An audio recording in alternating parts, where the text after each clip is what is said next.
everybody. Regina Bryan here, and welcome to the Women of Empowered Living. Today's guest is author Sarah Bauer Anderson. Hey, Sarah, how are you? I'm good. How are you? I'm great. And where are you joining from today? I am in Roswell, Georgia, about an hour north of Atlanta right now. Isn't this fabulous? Because I'm right over in Gwinnett County in Mhm. Lawrenceville. So we are both in the metro area today. Yes, it's great. Awesome. I just have to thank you so much for agreeing to do this. I've got my notes ready, so I hope you're ready. I'm ready. I'm excited. Awesome. Now, I came to know about you, Sarah, because I was watching North Point church service online, as my husband and I will typically do. And this particular service, I noticed that Andy Stanley was interviewing you about your new book, The Space Between Us: How Jesus Teaches Us to Live Together When Politics and Religion Pull Us Apart. And I was watching you, and you're so well spoken. And my heart was racing because I thought, this is exactly the kind of conversation that I needed to hear.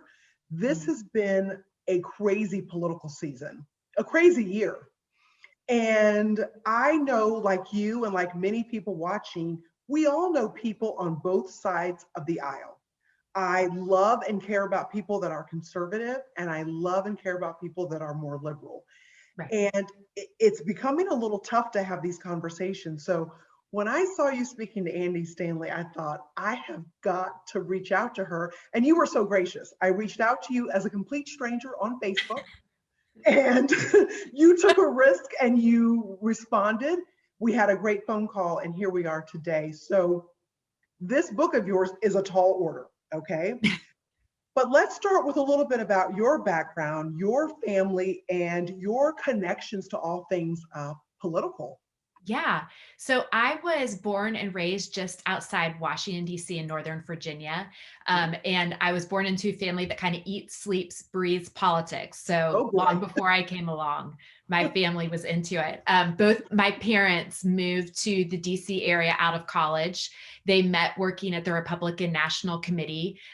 They fell in love, got married, and my mom worked for a congresswoman from Massachusetts up until my younger brother was born. And my dad volunteered on the Reagan campaign. And then when Reagan was elected president, ended up working in the administration as Undersecretary of Education and then Chief Domestic Policy Advisor to the president. And so this was in the 80s. I was in elementary school at the time. And so much of kind of my young formative years were spent getting all the perks of political life, being able to attend the inauguration parades and the Easter egg roll at the White House. We had a chance to meet President Reagan at one point. So we were just close enough to everything that was happening politically to get all the good stuff from it, basically.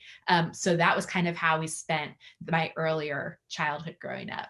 Wow. So your family's like political royalty. It was a fairy tale. It was a political fairy tale how your mom and dad met. Yes, that's right. A And fairy tale. That's right. and you guys, like you said, getting to enjoy all the perks of being part of just inside enough to Yeah. really benefit from those political things like the parade, like the Easter egg roll. So you come from a political background. Yes, very much so. And then Uh, can you hear me, Sarah? yes, got it. Okay, Yes, sorry. awesome. So all those things led you to write this book. So Yes. Well, is no, go right ahead. okay. Well, I was going to say, that was kind of the early years for me growing up. And then in my senior year of high school, things changed a little bit because my dad decided to run for president himself and throw his hat into the Republican nomination for president. And that changed things for us as a family, right? So it used to be that we got only the good stuff when it came to enjoying the political perks. But once he decided to run for president, that put us in the spotlight in a way that we had not experienced before. And in a lot of ways, it allowed us to see the more dark side of politics, right? Oh, I'm sure. Yeah. We tend to think of Washington as a very divided city. You've got the Republicans and you have the Democrats, us versus them. two sides of the aisle, and that's where the competition and the conflict comes into play. But during primary season, when my dad was running, the conflict was between Republicans versus other Republicans, and Democrats versus other Democrats. And that just created a different kind of angst emotionally for us, because it seemed like these were people that we would normally consider teammates, right? These are the people that we would normally be on the same side with. And now all of a sudden we were going after each other and just pretending that everything would be fine once the convention rolled around and we had picked our person. So for me, that experience kind of showed me how easily we tend to make adversaries out of people with the slightest differences from us, that it doesn't take very much for us to other one another, to begin to see each other as them instead of as us. And so that really changed the way I started to see politics, the Washington as a whole, wanting to kind of get away from that more toxic treatment of people. You know, you saying that reminded me early on when I met my husband, he thought about a career in politics. Mm-hmm. And it's interesting that my stepson, and he just turned 30, and he lives in Texas. And there was a gal that said to him just yesterday, he was telling us about this. She said, nobody likes the mayor of this particular little town. And she said, you ought to run. Mm-hmm. And my immediate reaction, just like I did to my husband when he toyed around with it when we were first dating, is why would you want to do that? It's such dirty business. Now, these are the greatest guys I know, but I would do anything than want to see someone I love run for public office. So it had to be, just like you were telling us, just a whirlwind of and a mixture of emotion to see someone you love run for office, and then all of that fallout over any slight differences. That's right. Yeah, you realize how little control you have, and that's what makes it so sad. Is you have people who are called to lead and are very capable of leading, but you know what they have to go through to get there, and there's a lot of people who aren't willing to do it. And understandably, having watched my dad walk through that, there's no part of me that would ever want to participate in anything you wouldn't even recommend that. At this, if I said, Sarah, talk to my stepson, he wants to run for politics, you wouldn't even, coming from a political background, you would never recommend that, would you?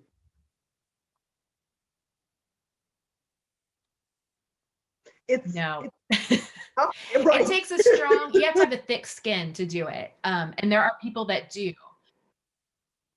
But I'm not one of them.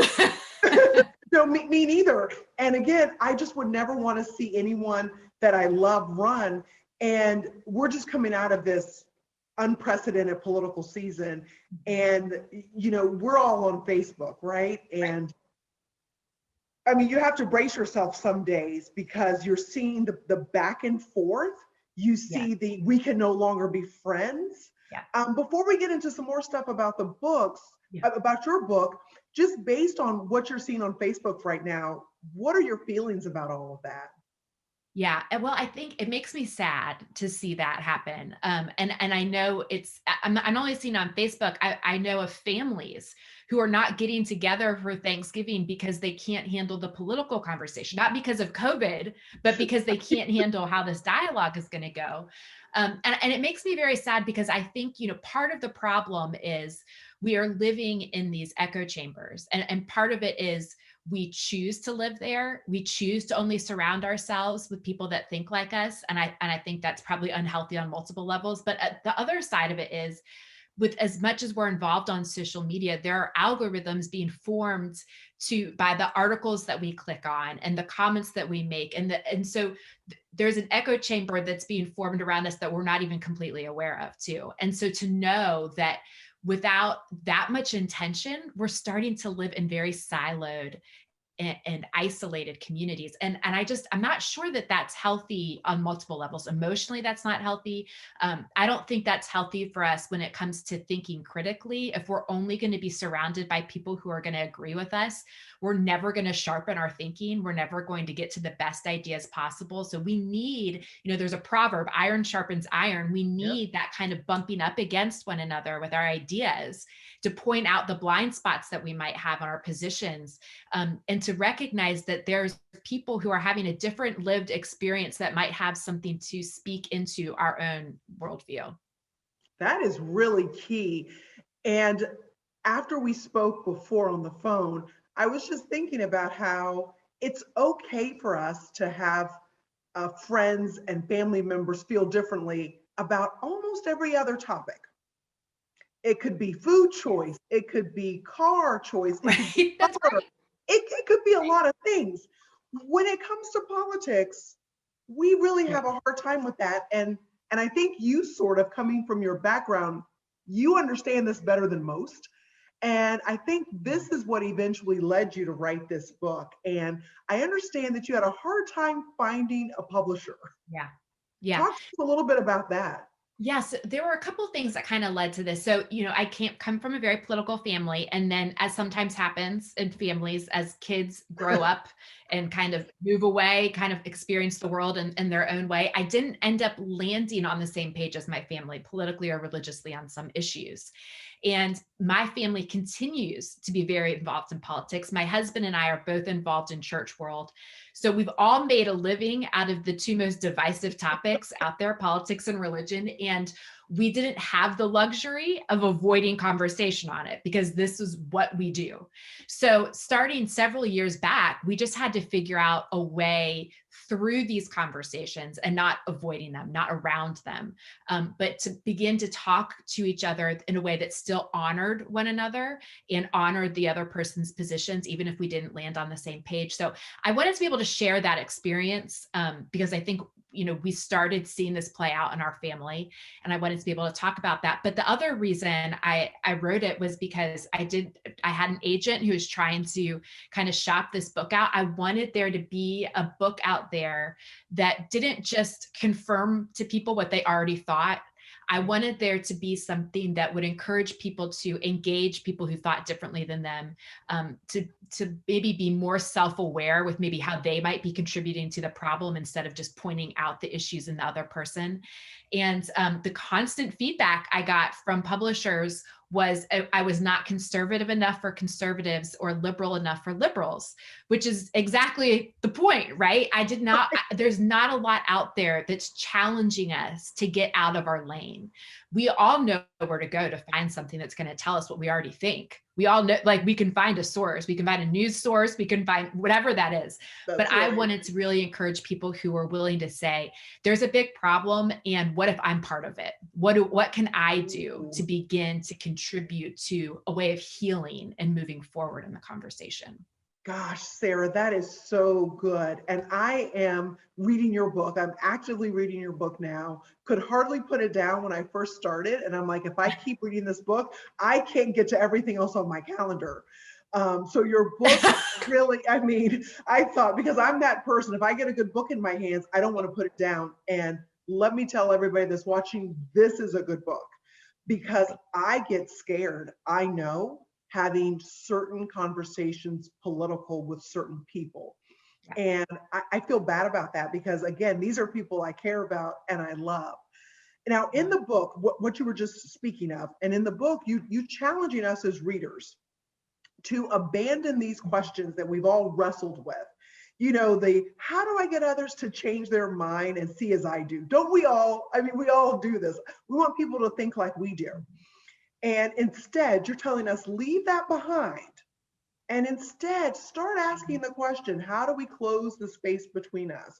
Instead of trying to make the same argument, what about if we just appreciate how we're different and that we're different and learn to practice compassion instead of judgment? Oh boy, there's a lot there. Help us sift through that, because I was having a conversation recently and I'm very much aware and I want to be that person. Yeah. And yet it is a struggle. It is a struggle. Give us some things that we can look for, some things we can do.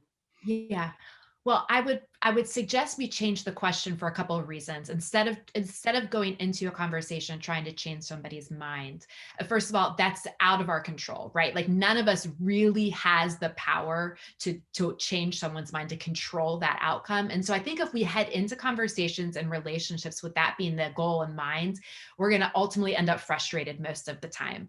So why not pick an outcome that we know we can control? And And that's going to uh, be when the I responsibility is I us. don't start my conversations that way. I'm going to change their mind.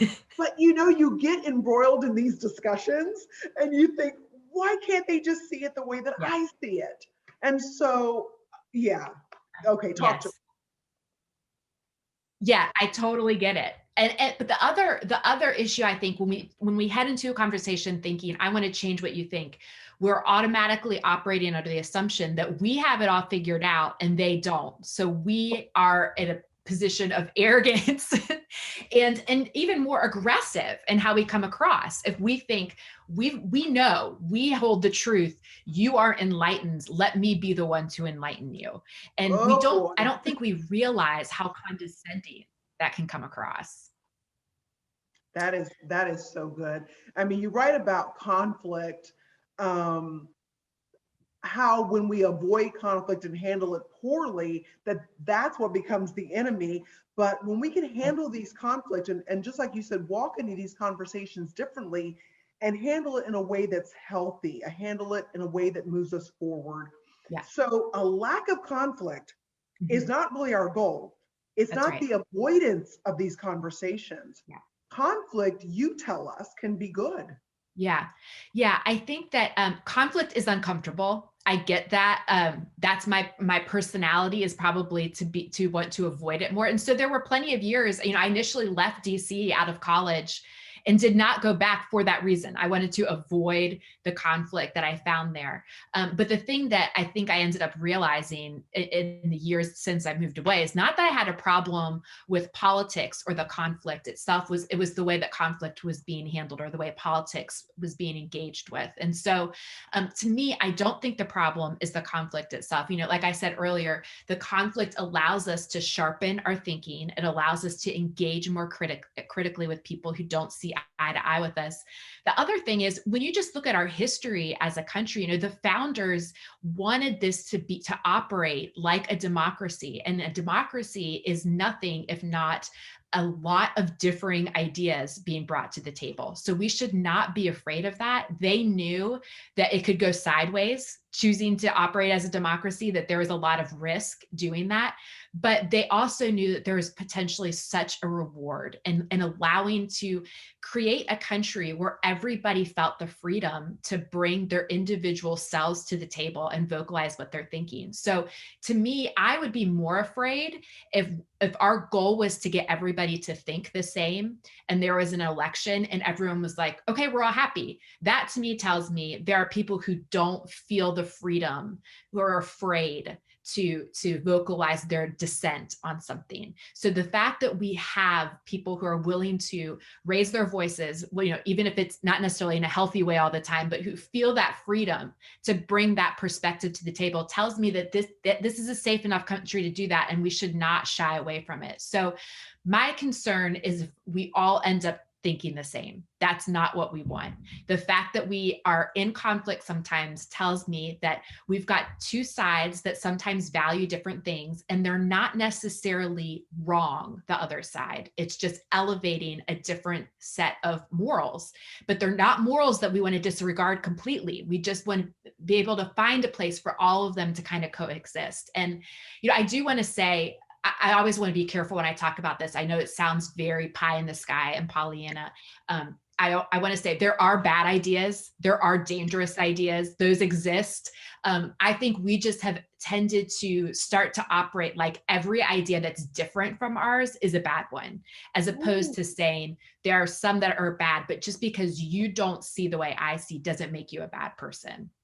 and that is so key. And that is so good because what I'm noticing about the people that I'm talking to, we almost all want the same thing. That's right. And that is what is crazy. They're good, decent people that I know on both sides, and we all want the same thing. I think it's just we have a difference of opinion in how to get there. And earlier today, I was interviewing someone else, and I was interviewing someone else for the show. And I have to say that when she told me that she worked for a political online, huge conservative political platform online, they're quite the political force. I was nervous for she and I if we could even mention it in our conversation. Right. Because can people really handle that? Just the mention. It's part of her story. It's part of who she worked with. Right. And I was a little bit like, should we say it out loud? And of course, at Empowered Living, we embrace everyone. Politics aside, religion aside, we believe in community and bringing people together. So I can't believe I was a little bit nervous about it, but I was nervous just because it was different. Right. And I thought, how are people going to see this? And it worked out great. Our interview was great. We barely touched on it, but it's just amazing that was in my head. So again, I'm reading this book. I can hardly put it down. You draw a distinction between peacekeeping and peacemaking. So get into that a little bit with us. Yeah, so I think I tend to, or at least I used to think of peace as being more of an absence of conflict, but I don't think that's what peace is. I think that that's probably more like peacekeeping and ignoring conflict altogether. So I think, this really kind of came into clarity for me on a trip that my husband and I were able to take to Rome several years ago. We saw this kind of play out. We went in one part of the city where there is this arch called the Arch of Augustinian Peace. And it was built to commemorate what came to be known as the Pax Romana. It was like this period of economic prosperity, and the Roman Empire was at its largest in landmass and population and relative peace in terms of they weren't engaged in a lot of wars. And so this arch was built to be like, look, this is what we were at the pinnacle of our kind of our height of greatness. And then you go to another part of the city and you see the Arch of Titus. And on this arch, engraved into the sides, are different military conquests that Titus, as a military general, made, including the destruction of the temple in AD 70 in Jerusalem. And so carved into this arch, you've got images of Roman soldiers carrying off parts of the temple to bring back to Rome and incorporate into the building of the Colosseum, among other things. And the irony in this was that this arch to Titus was built in what would have been the middle of the Augustinian peace. So there is this one arch saying, we were a peaceful people. And then you have literally on the other side of the city, an arch saying, but these are all the people that we killed in order to achieve our peace. So to me, this idea of peacemaking is not what we see demonstrated here, because if you had asked the people living in Jerusalem at the time in AD 70, was this a time of peace for you? They would not have said yes. They would have said this was a time of submission, of domination, of being overpowered. And so I think we need to be careful when we talk about peace, that we're not saying what one side comes out on top, right? Peacekeeping is one side is dominating the other side to submission, or it's putting your head in the sand and pretending that there's no conflicts at all. Like, we can't see anything, everything's fine, just don't pay any attention. It's going to be okay. That does not lead to actual peace. That's peacekeeping. Peacemaking is what Jesus invites us to in the Beatitudes, to be peacemakers, and tells us that this is what makes us children of God when we pursue peace this way. And to me, peacemaking is less about one side winning and more about both sides bringing their best to the table and creating a third way. There's a different way that does not involve me beating you or you beating me, but we're going to bring something together and create something better for the good of the country, not the good of the team that I'm on or the team that you're on, but for the good that we both want, which is what you're saying. I think a lot of times we all want the same thing. We just want to go about their different ways.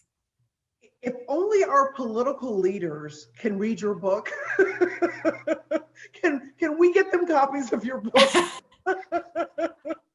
Because it's unfortunate that as you tell me this, I agree with you. I'm most of the time pretty good about it, even in politics. And yet we don't have those examples living out on our TV screen day in and day out. We just don't have them. And both sides could easily say that their own side doesn't have it. How Yes. you told us earlier that you don't even land on the same page with your whole family. Mhm. How are you having those conversations in this season, especially? Yeah. Well, I think we've had to figure out, one of the things we've tried to do is really figure out what are the lowest common denominators that we share in common, right? So sometimes that will be something we think politically that we can all agree on. Sometimes it's that, you know what, we all like stand-up comedy, so let's find a good stand-up comedian to watch tonight, and that will be how we kind of bond, over the holidays. But it's really figuring out what are the things that connect us and made us family before our political views shaped us. We are more than our political positions. And I think that is the thing that we need to remember when it comes to the relationships with family, especially, but friends too. And just realizing there is something that connected us to these people before we knew what party they aligned with.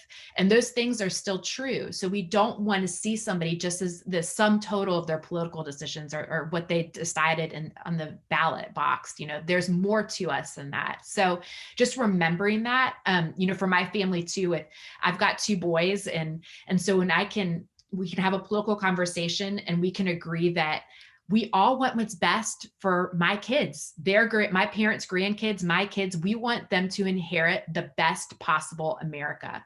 And that may look different in how we get there, but there's something very unifying about being able to say, I want that for the next generation. You want that for the next generation. Let's just land there for right now, because we can agree on that and really focus on the stuff that brings us together. Again, I know it sounds simplistic, but I think there's something really powerful about acknowledging the things that we share in common and not letting the things that we don't share in common divide us. Oh, that is so awesome, Sarah. You just said something that hit me just differently when you said it, that we are more than our political beliefs. Mhm. I know this. All my friends and family, everyone watching, we know this. And yet there are moments where we act as though that's it. Yeah. That we're either friends based on this or we're enemies based on this. So I Right. think that is so, so important for us to keep in mind.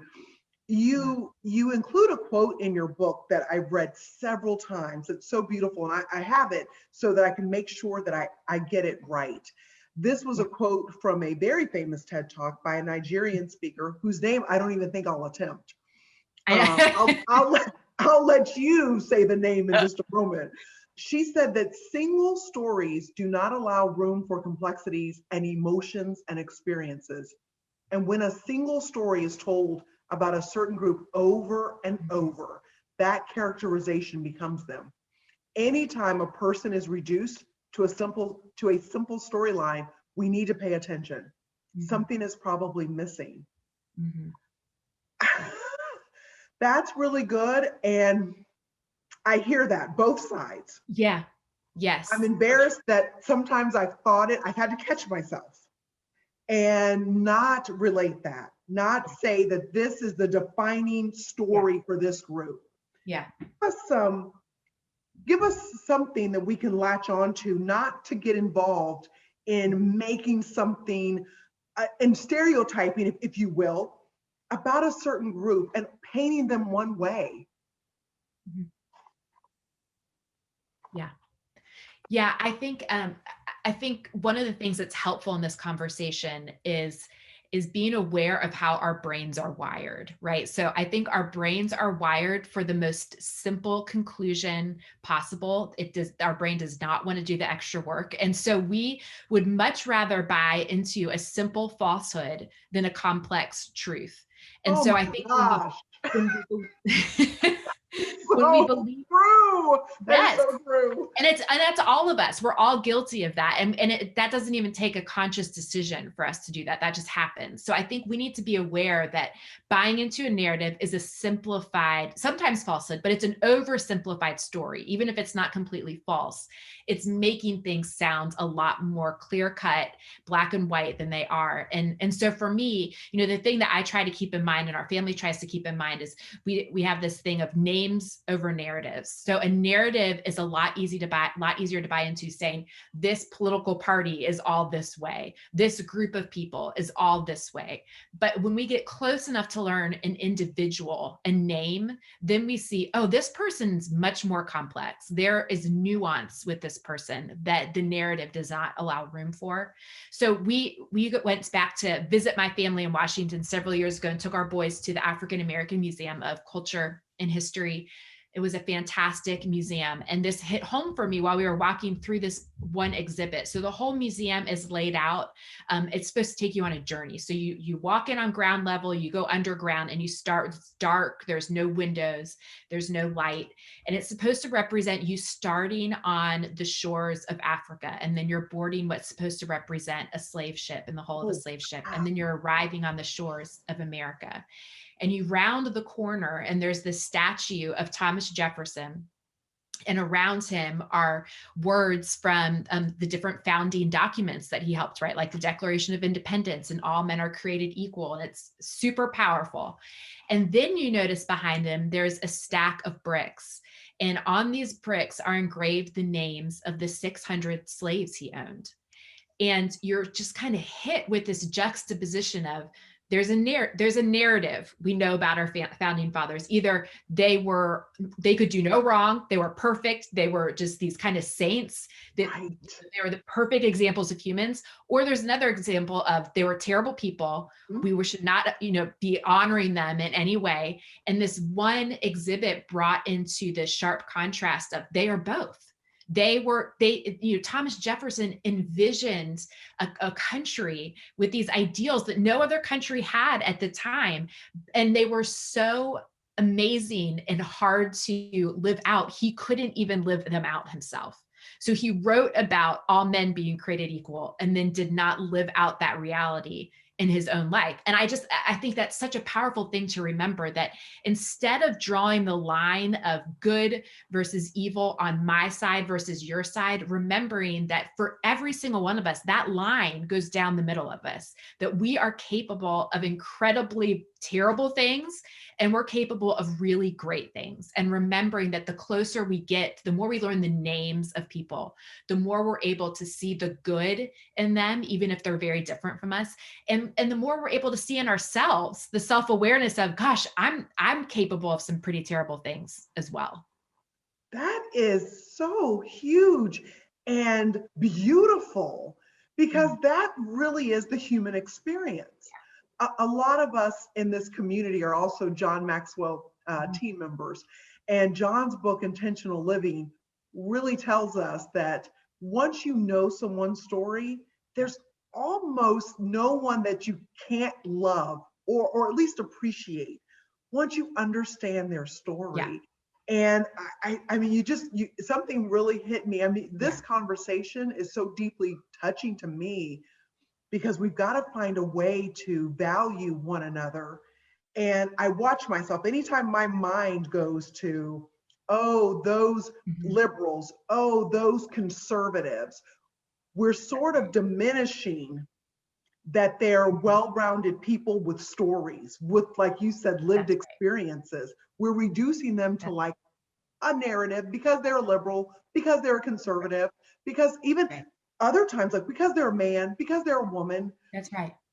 This happens so often in our conversation. This is just this. If we can take your book and apply it to our lives, it can really change the way that we interact with one another, because it's getting a little bit scary.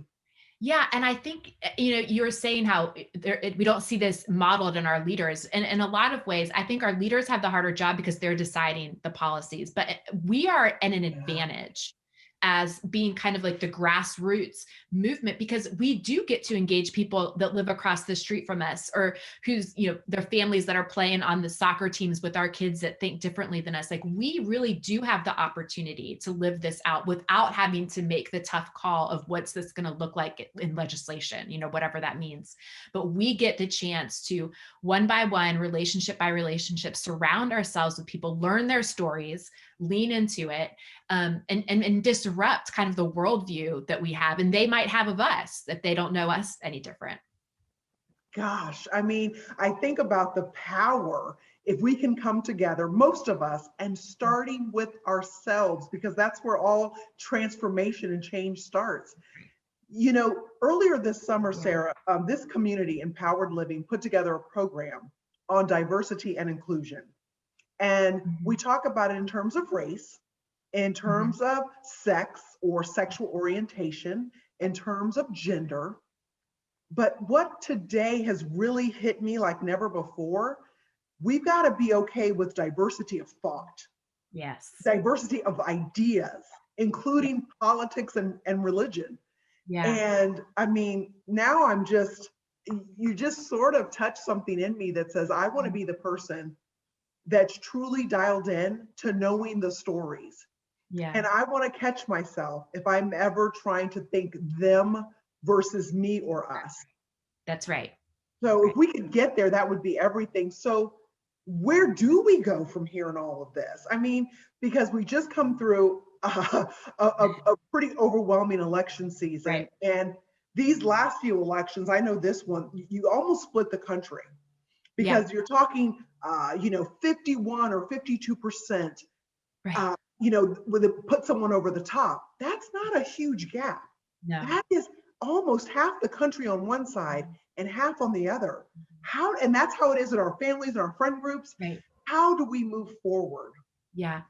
Yeah, I think it's important to keep in mind to really tap into our empathy towards one another and remembering that whatever one party is feeling this go round, they did not feel that 4 years ago. And they may not feel that way 4 years from now. And to know that every 4 years, we have an opportunity to empathize with the other side and what they've experienced. So I think that we really need to lean into that would be my first thing to say, that stay empathetic and trying to understand the experiences that one side or the other is feeling. But I would encourage people to stay a learner, stay curious. You know, like we talked about earlier, when it comes to approaching conversations, not of I have this figured out, I've landed on the right page, now I'm waiting for you to see the light as well, but to really just kind of come across as help me understand how you landed on that, not because I want to judge you, but because I want to learn your story. And I think part of that of understanding that we are still learners is realizing that there are some things we may be wrong about. And I know that that makes us really nervous to think about, but to stay a learner means we're willing to say, I don't have everything figured out. And it's possible that some of the positions I hold, if I knew more, I would change my mind on them. So I listened to a TED Talk several months ago now, but it was with a woman, Catherine Schultz, who she asked the question of the audience, what does it feel like to know you're wrong? And people were throwing out answers like, it's embarrassing, or I'm ashamed, I'm humiliated. And she said, no, that's what it feels like when you discovered you're wrong. Being wrong without knowing it feels a lot like being right. And that just hit me because none of us are holding a wrong position knowing it's wrong. All of us are holding the positions we hold with the conviction that we are 100% right.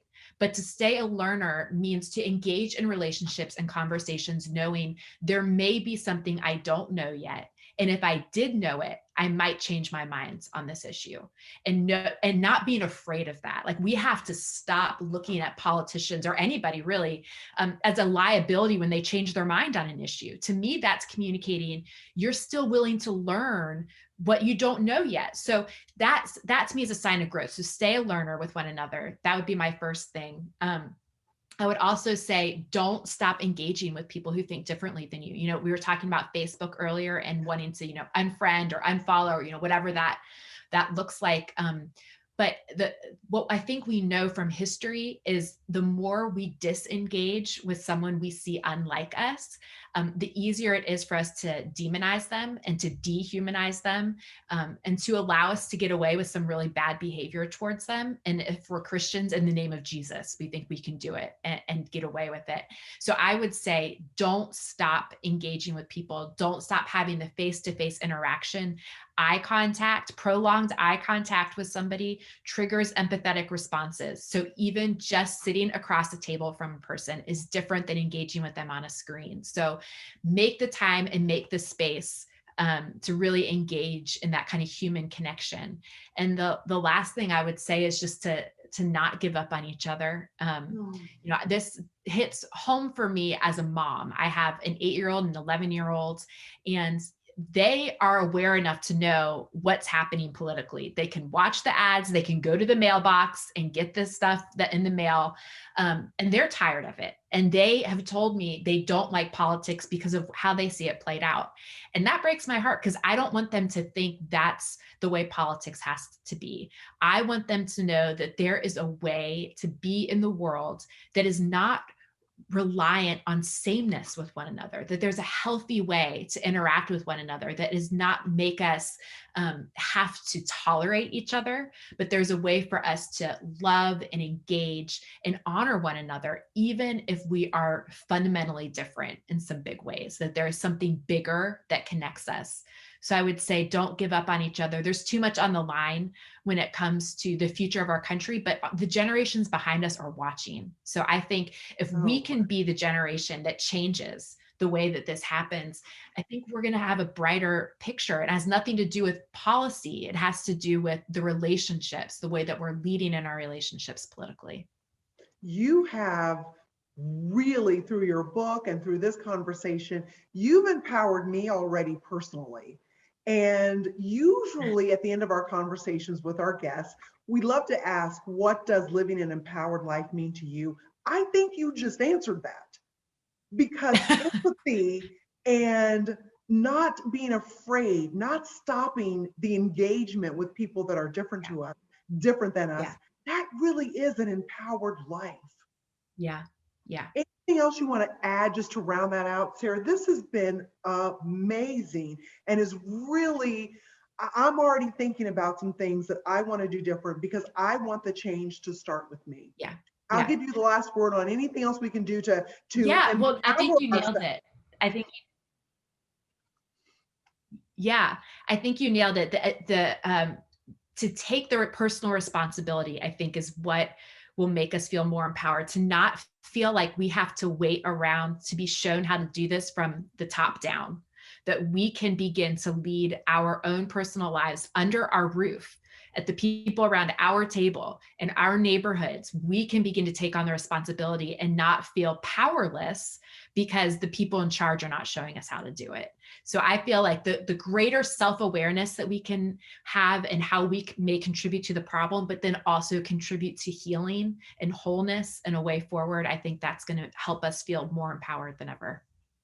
Oh, that is so good, Sarah. You guys have got to read Sarah's book, The Space Between Us. Sarah, thank you so much for pouring into us today. I really appreciate you being here. Thank you so much for having me. This was so much fun. I appreciate it. Thanks, everybody. Take care. We'll see you soon. Bye-bye.